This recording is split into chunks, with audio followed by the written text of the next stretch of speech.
আসসালামু আলাইকুম রহমতুল্লাহি ওবরাকাতু। আজকের প্রশ্নের বিষয় হচ্ছে রাজশাহী বোর্ড 2023-এর দ্বিতীয় নম্বর প্রশ্নটা নিয়ে আমরা আজকে আলোচনা করব। তো এটা চতুর্থ অধ্যায়ের HTML অধ্যায়ের। তো আমাদের প্রশ্ন হচ্ছে এখানে এরকম, এখানে একটা লিস্ট দেয়া আছে, এটা হচ্ছে উদ্দীপকের একটা অংশ। দেন তারপর হচ্ছে যে আমাদের এখানে ক নাম্বারে বলা হয়েছে অ্যাট্রিবিউট কাকে বলে, এই প্রশ্ন আমাদের এখান থেকে আসছে। তো আমরা জানি অ্যাট্রিবিউট হচ্ছে HTML এলিমেন্টের অতিরিক্ত তথ্য যোগ করে। এখন এটা তো আমরা মুখস্থের মতো বলে ফেললাম, আমরা যদি এটাকে একটু প্র্যাকটিক্যালি দেখি যে অ্যাট্রিবিউট বিষয়টা কী এবং এটা কী কাজ করে, তো আমরা সেজন্য একটা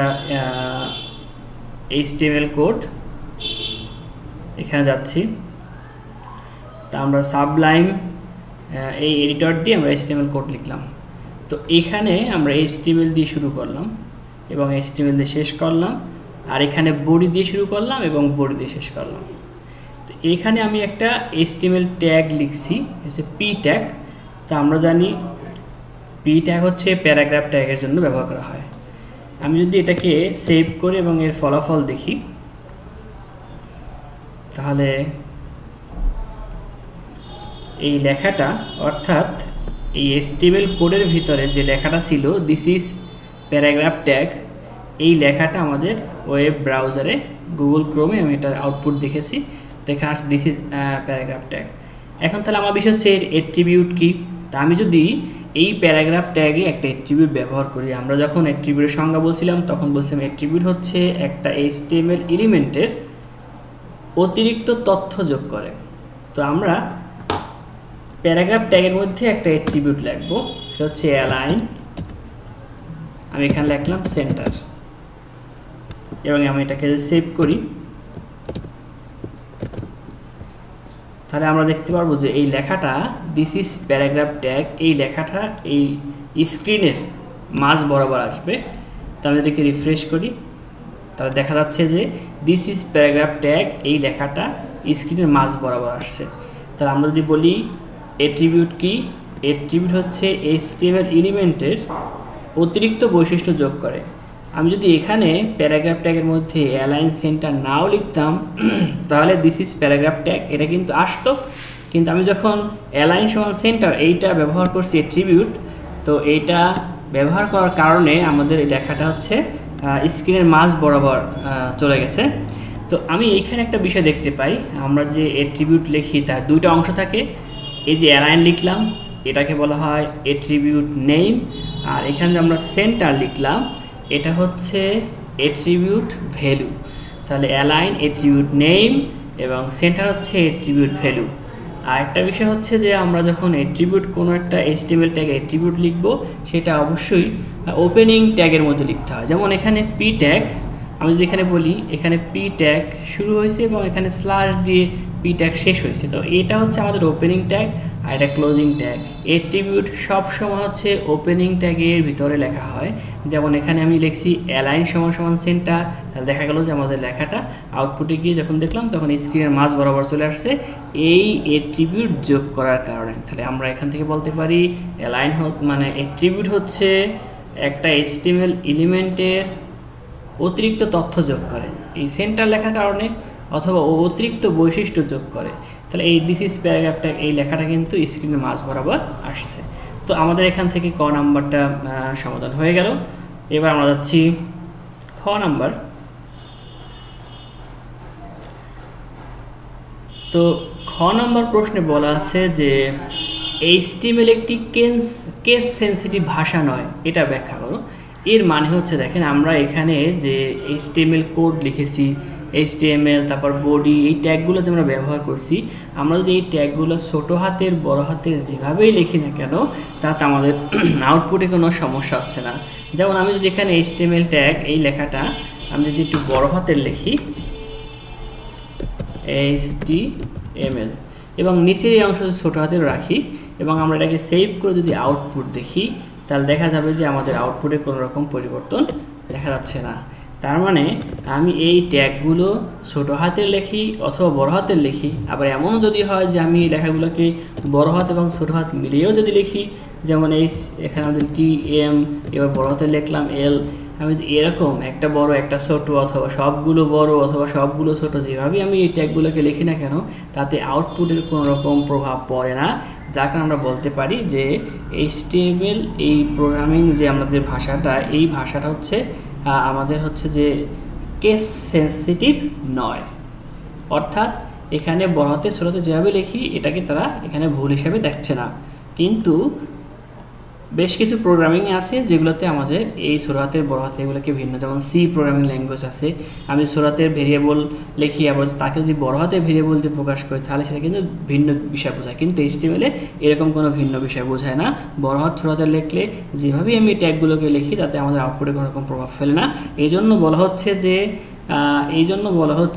যে HTML কেস সেন্সিটিভ ভাষা নয়। এবার আমরা যদি গ নম্বর প্রশ্নে আসি, উদ্দীপকের পেজটি তৈরিতে কি কি বিশেষ ট্যাগ এবং অ্যাট্রিবিউট ব্যবহার করা হয়েছে তার বর্ণনা লেখো। এখানে যে লিস্টটা দেখা যাচ্ছে সেই লিস্টটা তৈরি করতে আমরা যে HTML কোড লিখবো বা ওয়েব পেজ তৈরি করব তাতে আমাদের কি কি ট্যাগ ব্যবহার করা হচ্ছে। তা এই অ্যান্সারটা বোঝার জন্য আমি যদি এটা গ নম্বর প্রশ্নটা এখানে দেখে আসি, ওয়েব পেজ পেজটি প্রদর্শনের জন্য HTML কোড লিখি, কারণ আমাদের এখানে এই উদ্দীপকের জন্য আমাদের HTML কোড আমরা ঘ নম্বরে আমার প্রশ্নে চেয়েছে, তাই আমি যদি এই কোডিংটা দেখি যে কী কী ট্যাগ এখানে ব্যবহার করা হয়েছে, তো আমরা এই জন্য আমরা যাচ্ছি হচ্ছে সাবলাইম টেক্সটে যাচ্ছি এবং এই প্রোগ্রামিংটা আমি এখানে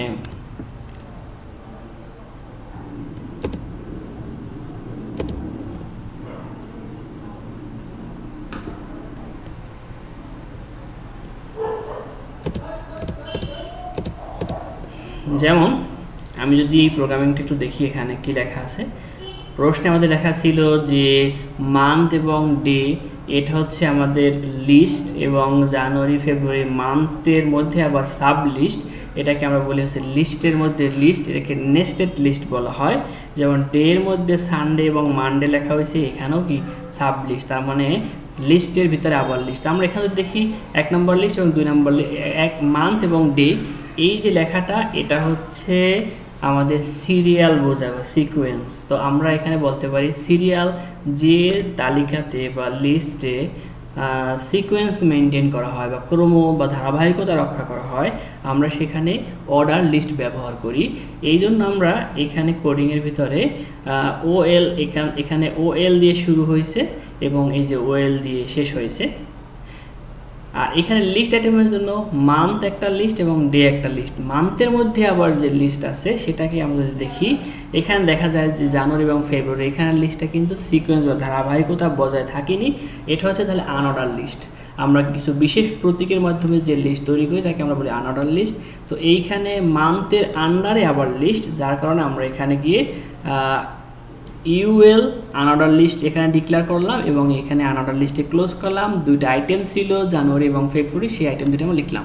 এবার ডে এর ভিতরেও যদি আমি এখানে দেখি, ডে এর ভিতরেও যদি আমি এটা দেখি, ডে এর ভিতরে দুইটা যে সানডে এবং মানডে, এটাও আনঅর্ডার লিস্ট, তবে এটার টাইপটা একটু ভিন্ন হওয়ার কারণে আমাদের টাইপটা এখানে উল্লেখ করে দিতে হয়েছে, যেমন টাইপ সমান স্কোয়ার। তো আমি যদি এখানে একটু খেয়াল করে দেখি যে এই পেজটি প্রদর্শনের জন্য আমরা যে HTML কোড লিখলাম সেখানে আমরা কি কি ধরনের ট্যাগ এবং অ্যাট্রিবিউট ব্যবহার করেছি সেটা আমাদের গ নম্বর প্রশ্নে চাওয়া হয়েছে। তা আমরা বলতে পারি এখানে আমরা HTML ট্যাগ ব্যবহার করা হয়েছে এবং HTML ট্যাগটা আমাদের এখানে ক্লোজ করা হয়েছে।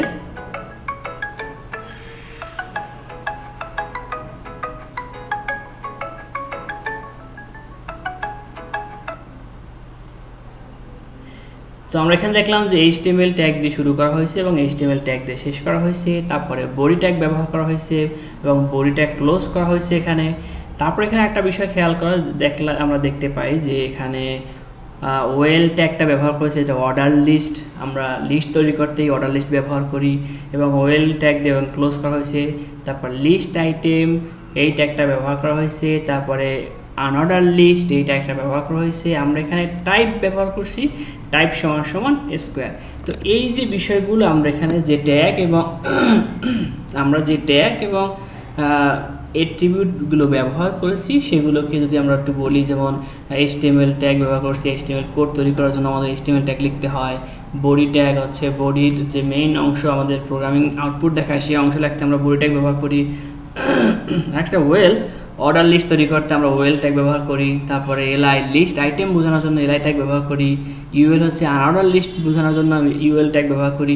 এরকম প্রতিটি অংশের বর্ণনা এখানে লিখে দিতে হবে, তাহলে আমাদের গয়ের প্রশ্নের উত্তর আমরা যথাযথভাবে পেয়ে থাকি।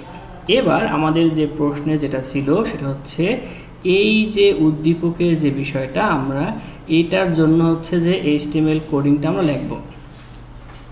ওয়েব পেজটি প্রদর্শনের জন্য প্রয়োজনীয় HTML কোড লিখো। তো আমরা যে কোডটা করা ছিল সেটাকে আমরা মুছে ফেলি এবং মুছে আমরা আবার পুনরায় এই কোডটাকে আমরা লিখব।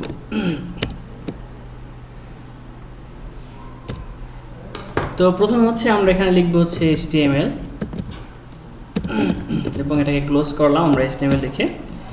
তারপর হচ্ছে এটার মধ্যে বডিটাকে অবশ্যই লিখতে হবে, তাহলে বডিটাকে লিখলাম।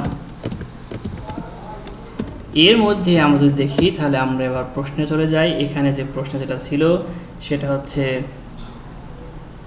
মান্থ এবং ডে, এটা হচ্ছে সিরিয়াল বা ধারাবাহিকতা বজায় রেখে লিস্ট হয়েছে, যার কারণে আমরা অর্ডার লিস্ট বলবো। তাহলে অর্ডার লিস্ট বললে আমরা এখানে কি লিখবো, ওএল লিখবো, ওএল অর্ডার লিস্ট।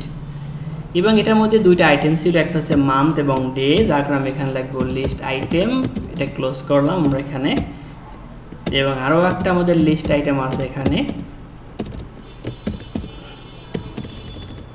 তাহলে আমরা এখানে লিখবো মান্থ, আমরা এখানে লিখবো হচ্ছে ডে। তো আমি যদি প্রশ্নে আবার যাই তাহলে আমাদের এখান থেকে দুটো লিস্ট তৈরি করা হলো। এখানে মান্থের মধ্যে আবার জানুয়ারি এবং ফেব্রুয়ারি এই আইটেম দিয়ে আবার একটা লিস্ট তৈরি করা হয়েছে। তো এখানে দেখা যায় যে মানে এখানে সার্কেল দিয়ে আমাদের এখানে লিস্টটা তৈরি করা হয়েছে, যার কারণে আমাদেরকে আনঅর্ডার লিস্ট বলে। তো আমরা এখানে ইউএল লিখবো, তাহলে এটা মান্থের ভিতরে যেহেতু আমরা এটাকে ক্লোজ না করে এখানে এটা একটা আমাদের লিখতে হবে। আমরা এখানে লিখবো ইউএল মানে আনঅর্ডার লিস্ট, আমি এখানে ক্লোজ করে দিলাম এটাকে আনঅর্ডার লিস্ট।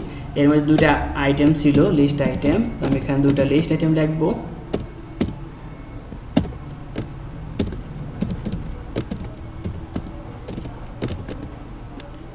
একটা ছিল জানুয়ারি আর একটা ছিল ফেব্রুয়ারি। এই মান্থের ভিতরে যে লিস্টটা ছিল সেটা হচ্ছে আনঅর্ডার লিস্ট, যার কারণে আমরা এখানে ইউএল লিখলাম এবং এখানে ইউএল দিয়ে ক্লোজ করলাম। এবং তার মধ্যে দুইটা আইটেম ছিল, একটা ছিল এলআই লিস্ট আইটেম জানুয়ারি এবং ফেব্রুয়ারি। তো এখানে দেখা যাচ্ছে যে তার টাইপটা হচ্ছে সার্কেল। তো আমি এখানে যদি লিখি টাইপ, আনঅর্ডার লিস্ট তৈরি করতে আমরা বেসিক্যালি তিন ধরনের টাইপ ব্যবহার করি, একটা ডিস্ক, একটা স্কোয়ার এবং একটা সার্কেল। তো জানুয়ারি এবং ফেব্রুয়ারি এখানে সার্কেল টাইপটা লেখা আছে, আমি এখানে সার্কেল লিখবো, লিখলাম সার্কেল। এরপর আমি যদি এখানে দেখি যে প্রশ্ন দেখা যাচ্ছে ডে এর মধ্যে আবার একটা লিস্ট আছে, তো এটাও আনঅর্ডার লিস্ট, যেহেতু আমাদের তিনটা প্রতীক যে ব্যবহার করি আমরা আনঅর্ডার লিস্টে, সেই প্রতীকটা স্কোয়ার এখানে ব্যবহার করা হয়েছে এবং এটা সিরিয়াল বা ধারাবাহিকতা নাই, যার কারণে আমরা এখানে এটাও আনঅর্ডার লিস্ট লিখবো। তো ডে এর ভিতরে এখানে এই যে লিস্ট আইটেম দিয়ে শুরু হয়েছে এবং এটা ক্লোজ হয়েছে এখানে, তো এইটার মাঝ বরাবর ডে লেখার পরে আমরা এখানে একটা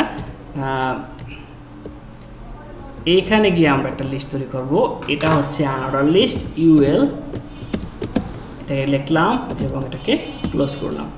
এটার মধ্যে দুইটা আইটেম ছিল, তা আমি এখানে লিখবো লিস্ট আইটেম এলআই এবং এটাকে ক্লোজ করে লিস্ট আইটেম লিখলাম। তারপর আবার লিখবো লিস্ট আইটেম, ক্লোজ করে আমি আবার এখানে লিস্ট আইটেম লিখলাম। তারপর এখানে যেটা নাম ছিল ডের, সেই নামটা আমাদের এখানে লিখতে হবে। এটা ডের নাম ছিল সানডে এবং মানডে, তা আমি এখানে লিখবো হচ্ছে সানডে এবং কি মানডে।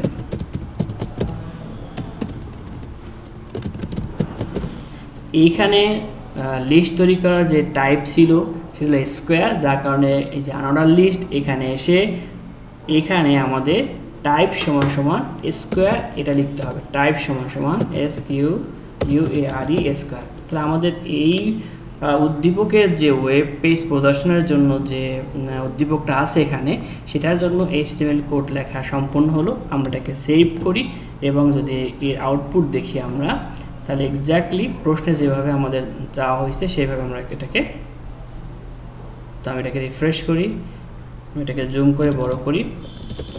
আমাদের প্রশ্নে যেভাবে চাওয়া হয়েছে ঠিক এক্স্যাক্টলি একইভাবে আমাদের ওয়েব পেজে প্রদর্শনের জন্য HTML কোড লেখা হয়ে গেছে। তো আজকের ক্লাস আমাদের এই পর্যন্তই ছিল। ইনশাল্লাহ সামনের দিনে আমরা আরও বোর্ড প্রশ্নের সমাধান নিয়ে সামনে আসবো। আসসালামু আলাইকুম রহমতুল্লাহ।